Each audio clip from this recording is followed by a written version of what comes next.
attention not only to BYST but similar organizations around the world, especially in Commonwealth countries of Asia and Africa.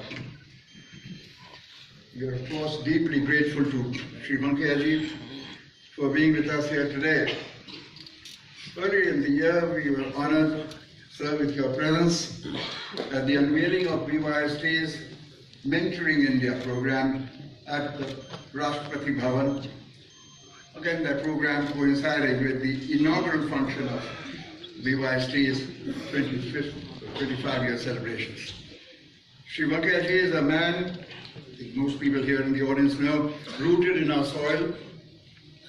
He is a grassroots activist. For me, these two things are more important than all the ministerships he has held. I don't know what work the ministers do. He may have been an exception. Earlier in the year, we were honored by your presence, of course, but I don't know how many know that his daughter is the managing trustee of Swarna Bharat Trust. Swarna, Your Highness, means golden, which is involved inter alia in self-employment training. And I believe that our Vice President, with his wealth of knowledge and commitment to these kind of activities, will throw light on many of the challenges we face today and solutions for them. We need better education and skilling facilities for our unemployed youth, of course. But what is equally, if not more important, especially in the minds of BYST and some of us, is the need to develop entrepreneurs, entrepreneurship development. India, of course, needs to create jobs for the job seekers. And Your Royal Highness, we had two lovely sessions, very well informed with outstanding people here earlier this morning. And it is very clear now for some time that India needs, of course, jobs. That's one of our major problems, jobless growth. But we need as much or more job creators, and this is not a new thing I'm saying. This has been said in the BYST and with your Mr. Trust earlier on for ages. But it's equally important because every 1 or 2 or 5 job creators you help produce will create so many jobs. India, of course, needs to create jobs for the job seekers, but it also needs, as I said, to create job creators. BYST, just 3 numbers, no more, has counseled during its 25 years existence 500,000 youth, created over 7,000 rural and urban entrepreneurs who are providing employment now to over 250,000 young persons. Our youth are keen to acquire new skills and they have the spirit of entrepreneurship. But Your Highness, they do not want handouts. They want to be counted, of course, and they want to become self-reliant, and that's what is the right thing to do. For BYST, the learning that stood out above all during this period was the importance of providing an empowering system, not just for the entrepreneurs in the big cities, high-tech and all that, but for small village entrepreneurs who nurture the economy of small towns and villages. I don't have time to get into the fact that whether it's jobs or whether it's exports, small and medium enterprises are the ones who do all the work, and the big ones are there just for the heck of it. And you will heard in the morning, the big ones probably do 20% of the production they do, and 80% is outsourced anyway. Without that outsourcing, the big ones will not be competitive. Before I close, 2 examples of our entrepreneurs, because we believe that mentoring is at the core of service and support to young grampreneurs. Gram, Your Highness, is the Hindi word for village. So grampreneurs is entrepreneurs in the village. One first example, Raghu. Raghu is an inspiring rag to riches story coming from a scheduled tribe and from a remote village in Tamil Nadu. He built his company to a 62 million rupee company turnover and has generated 700 jobs, all within a period of 4 years. The second example is of a young man called Anil. He hails from a small village from the Wardha district, which is in Maharashtra, and within a year he has turned his manufacturing of decorative lamps into the only lights manufacturer and service provider in the entire Wardha district. Today we shall honor 3 such entrepreneurs who have shown exemplary performance, and this will be in 3 categories: business excellence, woman achiever, and social inclusion. BYST believes that this model, which it has been following for 25 years under the guidance of Lakshmi, who got inspired by Royal Highness 25, 27 years ago, as the hostess of the then President of India, Mr. Venkataraman.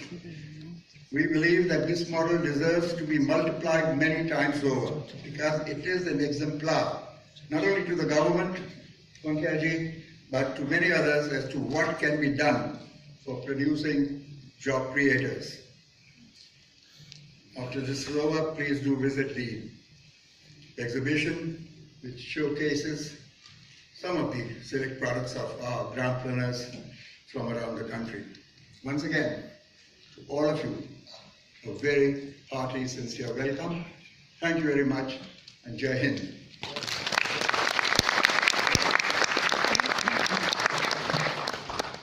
Thank you, Mr. Bajaj.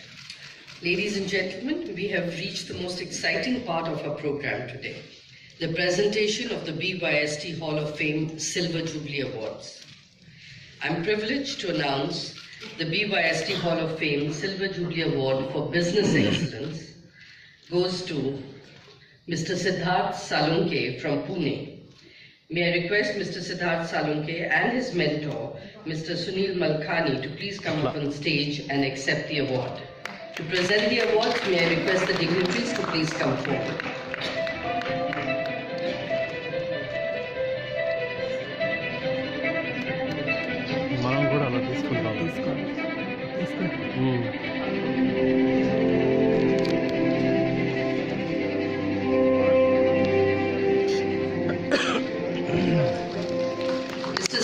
Salunke runs BioAerolife, a leading manufacturer of best-in-class laboratory instruments and consumables in Pune.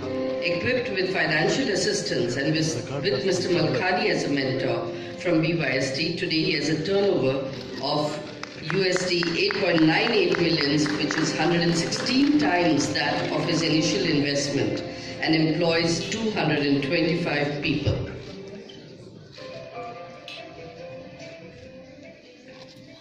Our next award, BYST Hall of Fame Silver Jubilee Awards for Women Achiever, and the award goes to Mrs. G. Himawani from Hyderabad. May I request Mrs. G. Himawani and Mrs. V. Balaji to please come up on stage and accept the awards. Mrs. Himawani, Sadhguru Embroideries in Hyderabad, manufactures garments that enables branding with unique computerized logo embroidery for schools and hospitals. Hema has grown leaps and bounds, converting her skill to a vocation and employing over 200 people.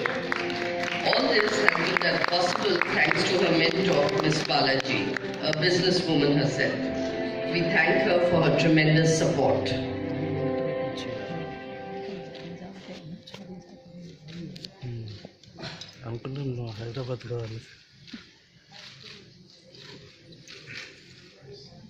Yeah.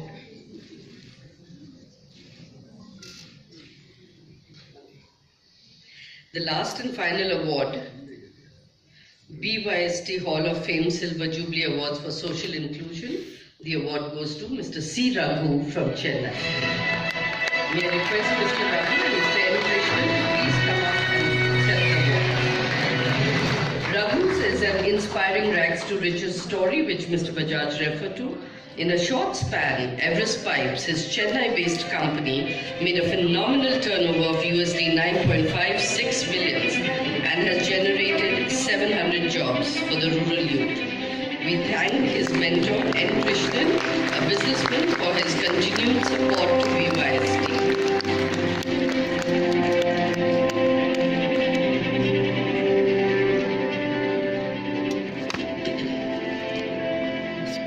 May I now request Mr. Rahul Bajaj to hand over a token of appreciation to His Royal Highness Prince Charles. Mr. Bajaj and Lakshmi Venkateshan, both to do the honors, please.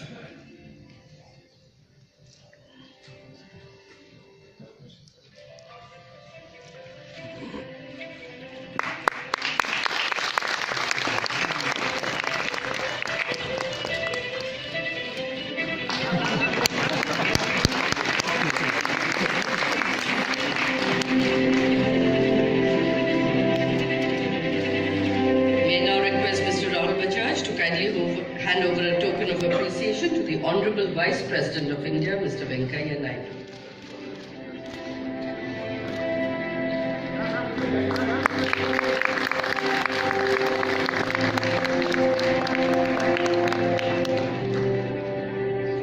Thank you, Mr. Bajaj. May I request the dignitaries to please take their seats.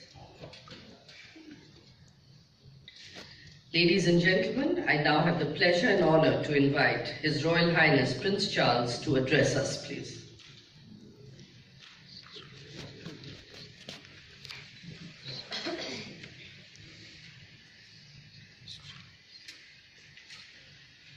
Mr. Vice President, ladies and gentlemen, I must say it is an enormous pleasure to be able to join you on this rather special occasion to celebrate the 25th anniversary of BYST. And I don't know how many of you realize that it all stemmed from the time of the state visit of Lakshmi and Katasan's parents to London all those years ago, actually very nearly 30 years ago. And I happened to be sitting next to her, to Lakshmi, at lunch at Buckingham Palace. And during the course of the conversation, I was mentioning what my Prince's Trust in the United Kingdom had been trying to do, particularly in this field of business startups for young people. And to my astonishment, she became very enthusiastic and interested. So we sent her the details at the end of the state visit. And in this case, one thing led definitely to another. And with her accustomed energy, enthusiasm, and drive, she managed to establish this remarkable organization and operation here in India. And from that point of view, I could not be more pleased and proud to be here with you, just to acknowledge, apart from anything else, Lakshmi's astonishing achievement in making this possible. I also wanted to pay a special tribute to Rahul Bajaj, who was there from the start as the chairman. And it is wonderful to see him still there as chairman. Never allowed. He's never allowed to retire or give up for a moment by Lakshmi. And somehow he seems to have discovered the secret of eternal youth. I think it must be what he's eating that does the trick. But he has played such an important part in the success that we are now celebrating. But above all, ladies and gentlemen, I'm so proud at having been at the birth of this organization in 1992, and now able to join for the 25th anniversary. I'm quite glad in a way I'm still alive to witness it. And also, if I may say so, to meet in due course, I hope, quite a large number of the beneficiaries, the entrepreneurs and now the grandpreneurs who have benefited from the the loans, but also, most importantly, the advice and mentoring, which has been provided so devotedly by a huge number of wonderful volunteer mentors and advisors, some of whom we've given awards to today. But without those mentors, it would be very, very difficult indeed to have created just what BYST has done, because we discovered in the United Kingdom, I've had my trust going for 41 years now, that it's all very well to either give grants to people to start businesses or lend them money, but what really makes a difference in terms of sustainability and durability of those businesses is the initial hand-holding advice in the first 2 or 3 years, particularly when trying to deal with the appalling complications of cash flow and everything else, and marketing and all the pitfalls you can fall into. So from that point of view, I just wanted today to, for what it's worth, express my profound gratitude to all those people who give up their precious time in one busy job after another, or occupation, to give back so much to young people who are starting off. The wonderful thing too, if I may say so, is to have discovered just how many jobs these entrepreneurs, these young entrepreneurs have created in the course of setting up their businesses throughout the subcontinent. Theirs again is a remarkable achievement. It is not easy, as I'm sure many of you know, setting up your own business. And the fact that they have done so successfully and kept them going and made such a huge difference in their whole area, in their communities, is wonderfully commendable. In the UK, we have, as you can imagine, I have had enormous pride in meeting quite a lot of people. We started in business 25, 30 years ago, some of whom in the United Kingdom have made such a success they've actually sold their businesses for a large amount of money and started something else.